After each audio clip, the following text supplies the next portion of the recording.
तपाईँ हामी यसलाई पछाडि छौँ र अविश्वासी बुवा आमा हुनुहुन्छ दिदी बहिनी दाजुभाइ छोराछोरी हुन्छ नि है होइन जस्तो उहाँले भन्नुभयो नि उहाँको छोराछोरी चाहिँ अविश्वासी है अब उहाँले भन्नुभयो नि त हुँदैन हुँदैन हो अनि उहाँको कुरा सुन्ने कि उहाँको कुरा सुन्ने कसको कुरा सुन्ने यहाँ के भने छोरा छोरी यहाँ के भने बुवा आमा भने छोरा छोरी ले बाउ आमालाई प्रभुको निम्ति बाधा दिन्छ भने उसको कुरा त्याग्नु भनेको होइन कतिले गलत इच्छा बुझ्छ कि त्यसलाई जहीँ चाहिँ यो वचनहरूलाई प्रयोग गर्नु हुँदैन सानो नानीहरूलाई कुरा गर्यो होइन अब श्रीमती त्याग्नु भनेको छ अब म श्रीमान म प्रभुको दास सेवा गर्ने व्यक्ति मेरो श्रीमती अविश्वासी मलाई प्रभुको सेवामा उसले बाधा दिन्छ भने उसको कुरा सुन्ने कि प्रभु कुरा सुन्ने उसको कुरा श्रीमती त्याग्नु भनेको यसुमा आउने बाधाहरूलाई चाहिँ त्याग्ने हो त्यही भनेको यसुको सेवाहरूले तिर्नुपर्ने मूल्यहरू अब मूल्य के हो तपाईँले मूल्य कसरी चुकाउने मूल्य चुकाउन तपाईँले बाबुआमाले भने कुराहरूलाई इन्कार गर्नुपर्छ यो मूल्य चुकाउनु हो अब तपाईँको श्रीमतीले भन्नुहुन्छ त्यो कुरा किन हामी इन्कार गर्ने त्यो मूल्य चुकाउनु छोराछोरीले भन्छ त्यस्तो हुँदैन मलाई पनि भन्छ कहिले मेरो छोराछोरी थिए उनीहरू त सेवा गरेर एउटा विषय सानो हो ए बुवा तपाईँ के गर्नु अब गएर खानु न के बेकार हुन्छ कि यो के हो बाधा हो मलाई बाधा हो छोराछोरीले भन्छ अब होइन मेरो आफन्त सबैले भन्छ अब यस्तो बेला होइन गर्ने यो के हो क्रुसमा आउने बाधा हो म उसको कुरा सुन्ने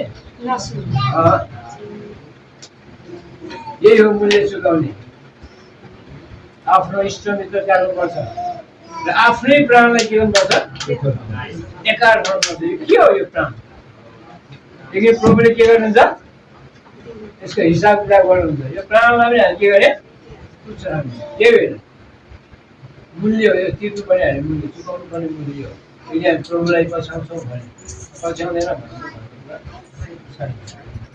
त्यही भएर यो कुरा पछ्याउनु भन्दा अगाडि नै हामीले के गर्नुपर्छ एउटा हिसाब किताब गर्नुपर्छ त्यहाँ घरनाको बारेमा के भन्छ जसले घरना बनाउने योजना गर्छ नि सुरुवात गर्छ नि मसँग पैसा कति छ यसलाई मैले सिधाउन सक्छु कि सक्दिनँ फिनिस गर्न सक्छु सक्दिनँ त्यो पहिल्यै हामी के गर्ने हिसाब गर्ने त्यो भनेको के हो यसुमा हामी जब पछाडि लाग्छौँ यसुको चेला भन्छ नि यो हिसाब किताब हामी पहिले नै के गर्ने अब म सक्छु कि सक्दिनँ हिँड्छु कि हिँड्दिनँ भन्ने पहिले नै तपाईँले मैले के गर्ने निर्णय गर्ने अनि हिँड्ने तपाईँ घरबाट सुरु गर्नुभयो जग हालेको छैन तपाईँ के भन्छ कस्तो मान्छे रहेछ यहाँ सुरु गरेँ त्यतिकै छोडेर सेवा यहाँ भनेको चेला अझै भने मेरो पछि लाग्छु भन्ने मेरो क्रुस के एउटा बोकेर मेरो पछि लाग अब हामी के गर्ने यो भनेर सेवा गर्ने सेवक सेविकालाई यो वचन सेवालाई भने यो कुरा हामीले पहिले नै के गर्नुपर्छ निर्णय गर्नुपर्छ म सक्छु कि सक्दिनँ गर्छु यहाँ हेर्छु उसले पढेर बोल्थ्यो हेऱ्यो केही समयमा आएर बाधा बाबु आमा सीमा श्रीमती हरेक कुराबाट बाधा आउँछ ओहो ल नहुने पो रहेछ यो त कान समाज म अब सेवा अब सक्दिनँ पर त्यो प्रभु चेला हुनसक्छ प्रभु चेला हुने प्रभु क्रुस उठाएर एउटा उदाहरण तपाईँलाई अनि बिहान हेर्नु शनिबार सङ्गति छ अब हरिणबाट मर्यो मान्छेमा फोन आयो ल यहाँ अब होइन हामी त्यस्तो छ उसो भनेर भन्नु मिल्ने अब तु त्यहाँ जानुभयो बिहान के गर्ने नगरपालिका भयो यस्तो हामी चेलाहरूले यस्तो कुरी डुक्कु हराउँछ यतिखेर हामी के गर्ने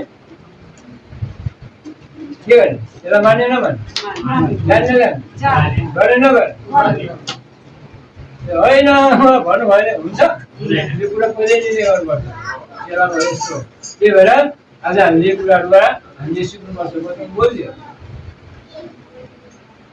यो वचन कसको लाग्यो त्यही भएर म भन्छु एउटा तपाईँले खेलचक्री हलचक्रा मजाक नगर्नु सेवाकानी एउटा राम्रो होइन यो अहिले मैले हेरेँ त्यहाँ अहिले सङ्गतिमा एउटा त्यस्तो कुरा नगर्नु अब उहाँको घर घराना परिवार श्रीमतीको बिचमा अन्डरस्ट्यान्ड हुनुपर्छ स्ट्यान्ड एउटा प्रभुको डर भए एउटा आदर मान सम्मान हुनुपर्छ श्रीमतीहरू मण्डलीमा एकदम आदरणीयको आदरको साथ बस्नुपर्छ श्रीमानको आदर गर्नुपर्छ श्रीमतीलाई प्रेम गर्नुपर्छ है तपाईँहरूले के गर्नुपर्छ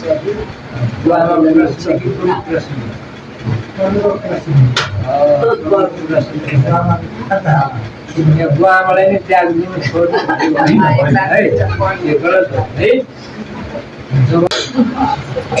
यस्तो कुरामा हामीले इन्कार गर्नुपर्छ यहाँ के भन्यो श्रीमती त्यसै कारणले ल यति भने चाहिँ तपाईँहरूले के गर्नुपर्छ बुवा आमालाई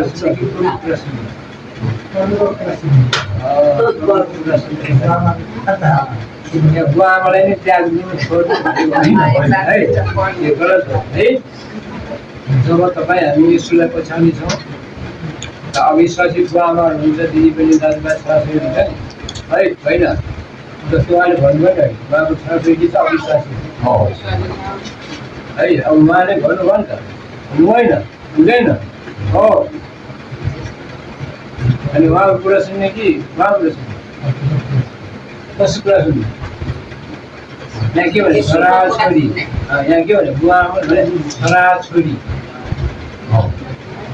बाबा आमालाई प्रभुको निम्ति बाधा दिन्छ भने उसको कुरा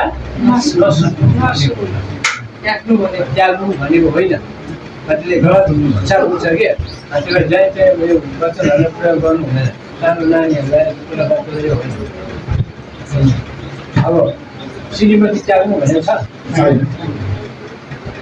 तब म श्रीमान म प्रभुको दास सेवा गर्ने जान्छु मेरो श्रीमती अविश्वासी मलाई प्रभुको सेवामा उसले बाधा दिन्छ भने उसको कुरा सुन्ने कि प्रभु कुरा सुन्ने उसको कुरा श्रीमती त्याग्नु भनेको उसको कुरा यसुमा आउने बाधाहरूलाई चाहिँ त्याग्ने हो त्यही भनेको यसुको सेवाहरूले तिर्नुपर्ने मूल्यहरू अब मूल्य के हो तपाईँले मूल्य कसरी चुकाउने मूल्य चुकाउन तपाईँले बाबाआमाले भने कुराहरूलाई इन्कार गर्नुपर्छ यो मूल्य चुकाउनु हो अब तपाईँको श्रीमतीले भन्नुहुन्छ त्यो कुरा किन हामी इन्कार गर्ने त्यो मूल्य चुकाउनु छोराछोरीले भन्छ त्यस्तो हुँदैन मलाई पनि भन्छ कहिले मेरो छोराछोरी थिएँ उनीहरू त सेवा गरेर एउटा विषय सानो हो ए बुवा तपाईँ के गर्नु अब गएर खानु न के बेकार हुन्छ कि यो के हो बाधा हो मलाई बाधा हो सजिलो भन्छ अब होइन बेला आफन्त सबैले भन्छ अब यस्तो बेला होइन गर्ने यो के हो क्रुसमा आउने बाधा हो म उसको कुरा सुन्ने यही हो मूल्य चुकाउने आफ्नो इष्टमित्र त्याग्नुपर्छ र आफ्नै प्राणलाई के गर्नुपर्छ एकार गर्नुपर्छ के हो यो प्राण लेकिन प्रभुले के गर्नुहुन्छ यसको हिसाब किताब गर्नुहुन्छ यो प्राणलाई पनि हामी के गरे पुग्छ त्यही भएर मूल्य हो यो तिर्नु पर्ने हामी मूल्य चुकाउनु पर्ने मूल्य हो यदि हामी प्रभुलाई पछ्याउँछौँ भने पछ्याउँदैन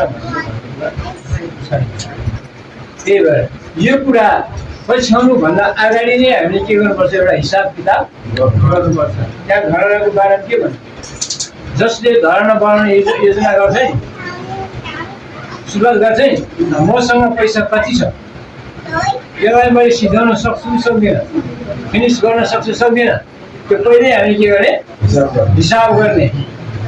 त्यो भनेको त्यो यसुमा हामी जब पछाडि लाग्छ यसुको चेला भन्छ नि, यो हिसाब किताब हामी पहिले नै के गर्ने। अब म सक्छु कि सक्दिनँ, हिँड्छु कि हिँड्दिनँ भने पहिले नै तपाईँले मैले के गर्ने निर्णय गर्ने अनि हिँड्ने। तपाईँ घर बनाउन सुरु गर्नुभयो, जग हाले खाने छैन। तपाईँ के भन्छ कस्तो मान्छे रहेछ यहाँ, सुरु गरे त्यतिकै छोडेर शिवा यहाँ भनेको चेला आउँदै भने मेरो पछि लाग्छु भन्ने मेरो पुरुष के गरेर बोकेर मेरो पछि लाग। अब हामी के गर्ने यो भनेर सेवा गर्ने सेवक सेविकालाई यो वचन सेवालाई भने यो कुरा हामीले पहिले नै के गर्नुपर्छ निर्णय गर्नुपर्छ। म सक्छु कि सक्दिनँ सक्छु यहाँ हेर्छु कि उसले पढेर बोल्थ्यो हेऱ्यो केही समयमा आएर बाधा बाबुआमा सीमा श्रीमती हरेक कुराबाट बाधा आउँछ। ओहो ल नहुने पो रहेछ यो त, कान समात्छ। म अब सेवा अब सक्दिनँ पढ त्यो प्रभु चेला हुनसक्छ प्रभु चेला हुने प्रभु पुरुष उठाएर एउटामा भन्ने एउटा उदाहरण तपाईँलाई। अनि बिहान हेर्नु शनिबार सङ्गति छ, अब हरिणबाट मर्यो मान्छेमा फोन आयो ल यार अब होइन हामी त्यस्तो छ उसो भनेर भन्न मिल्यो। अब तु त्यहाँ जानुभयो बिहानमा के गर्ने हाम्रो नगरपालिका भयो यस्तो हामी त्यसो हामी चेलाहरूले यस्तो कुरी दुःखहरू आउँछ यतिखेर हामी के गर्ने त्यसलाई मान्यो नभन् जान्ने गरे नगर होइन भन्नु भएन हुन्छ यो कुरा पहिल्यै गर्नुपर्छ चेलामा यस्तो।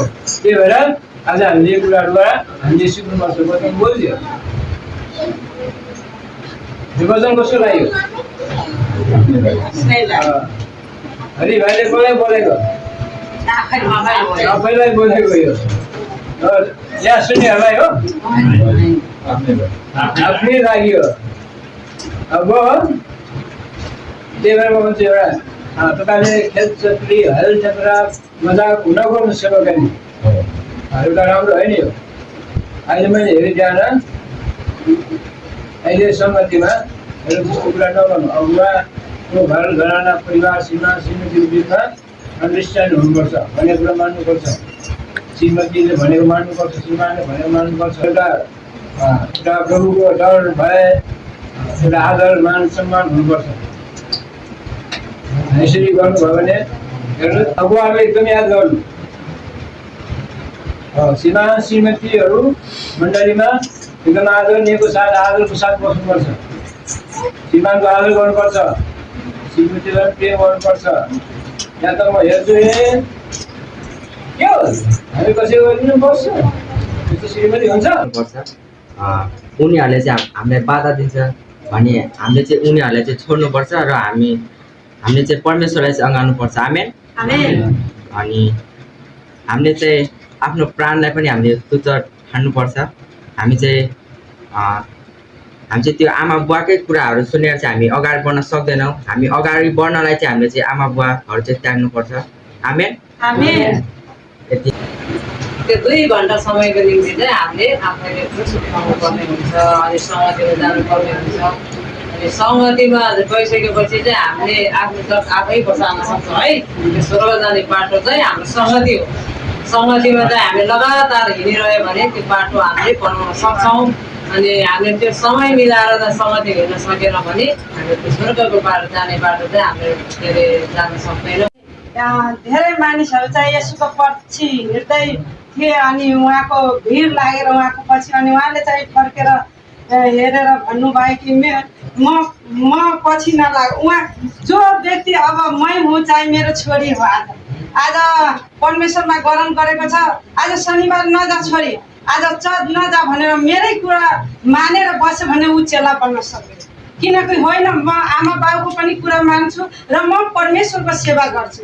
आज हामी आफ्नै दुःख र आफ्नै क्रुस बोकेर बस्छौँ भने हामी परमेश्वरको चेला कहिले पनि बन्न सक्दैन। यदि हामीले परमेश्वरको चेला बन्नु छ भने हामीले हरेक कुरा त्याग्नुपर्छ। जब कसैले एउटा घर बनाउँछ भने यो पैसाले बन्छ कि बन्दैन, पहिले नि त्यो हिसाब किताब गरिसकेको हुन्छ र हामीले पनि त्यस्तै विचार गर्नुपर्छ कि म परमेश्वरको सेवा गर्नु सक्छु कि सक्दैन। हामीले अगाडि नै सोच विचार गर्नेले चाहिँ गरेको हुन्छ। आज म फल्ना ठाउँमा सङ्गति गर्नु जानु छ, म गर्न सक्छु या सक्दैन, त्यो हामीले सोच्नुपर्छ। अनि त्यसैले परमेश्वरले भन्नुभएको छ आमा बुवा या दाजुभाइ हरेकलाई अँगालेर बस्यो भने आफ्नै दुःख र आफ्नै क्रुस बोक्यो भने परमेश्वरको चेला बन्न सक्दैन। हामीले वचन सुनेको छौँ। आज हामीले आफ्नै प्राणलाई पनि के गर्नु पर्यो रे, तुच्छ ठान्नुपर्छ भनेर भन्नुभयो भने होइन। अनि यहाँ चाहिँ हामी परमेश्वरको छोराछोरी भएपछि चाहिँ मत दिनुपर्छ भनेर भन्नुभयो है। शिक्षामा चाहिँ हामीले के गर्नु पर्यो, मत दिनुपर्छ भनेर भन्नुभयो। अनि उहाँको अगाडि चाहिँ धेरै भिडहरू हुनुहुन्थ्यो। अनि उहाँले फर्केर हेरेर भन्नुभयो आज परमेश्वरको आज्ञा हामीले वचन सुनेर त्यो वचन अनुसार हामी हिँड्यो भने परमेश्वरले आशीष दिनुहुनेछ। अनि सिकाए अनुसार हामी चाहिँ आदर अनि माया सम्मान गरेन भनेदेखि उहाँले के भन्नुभयो, मेरो चेला हुन सक्दैन। आज हामी चाहिँ उहाँको वचन अनुसार हामी हिँड्यो चल्यो भनेदेखि तपाईँले कति राम्रो कुराहरू परमेश्वरको चेला हुनलाई चाहिँ यहाँ सिकाउनु भएको छ है। कति असल कुराहरू उहाँले सिकाउनु भएको छ। हामीले नसोचेको कुराहरू प्रभुले दिनुहुनेछ। आज दिनुभएको छ नि त हाम्रो छोराछोरीहरूलाई दिनुभएको छ। प्रभुले एकदम धन्यवाद दिनुपर्छ। हामी पहिला संसारमा जिउँदाखेरि हामीलाई शान्ति र आनन्द कहीँ पनि पाउँथेन, तर प्रभुले आज हामीलाई शान्ति र आनन्द भरिदिनु भएको छ। अनि आज हामी प्रभुको चेलाहरू भएका छौँ। अनि परमेश्वरले भन्नुभयो, उहाँको साथमा चाहिँ धेरै भिडहरू थियो। अनि उहाँले भन्नुभयो मेरो पछि लाग्छ भने चाहिँ आफ्नै सबै दाजुभाइ, आफ्नो बाउ आमालाई, दिदी बहिनी दाजुभाइलाई के गर भन्नुभएको छ। अनि आफ्नो त्यति मात्रै नभएर आफ्नो प्राणलाई पनि तुच्छ ठानेर हामी हिँड्नुपर्छ। परमेश्वरको छोराछोरी अनि स्वर्गको राज्यमा जान त्यति सजिलो छैन होइन। हामी शनिबार आइहाल्यो, विश्राम दिन पालन, तर परमेश्वरलाई एकदम परमेश्वरको नजिक जानुपर्छ। प्रभुलाई भन्नुपर्छ, हाम्रो मनको कुराहरू प्रभुलाई भन्नुपर्छ। अनि परमेश्वरले भनाएअनुसार हामीले हिँड्यो भनेदेखि परमेश्वरले एकदिन हाम्रो स्वर्गको राज्यमा प्रवेश गर्न पाउँछ। आमेन। यहाँ अब कस्तो तरिकाले उहाँमाथि विश्वास गरेको थियो, उहाँको काम कस्तो गरेको थियो, उहाँको सङ्गति कस्तो गरेको थियो, उहाँको सुसमाज कस्तो सुनाएको थियो, त्यो ठाउँमा देखिनेछ। घरमा पनि भन्छु, मण्डलीमा पनि भन्छु, यसुको चेलाहरूले तिर्नुपर्ने मोल, किनभने आफ्नै प्राणलाई पनि चुत्ता जसले ठान्दैन उहाँको चेला हुन सक्दैन भनेर आज वचनद्वारा हजुरहरूले सुन्नुभयो। सबैजनाले बुझिसक्नुभयो भन्ने मलाई पूर्ण विश्वास छ। धन्यवाद छ। यति बेला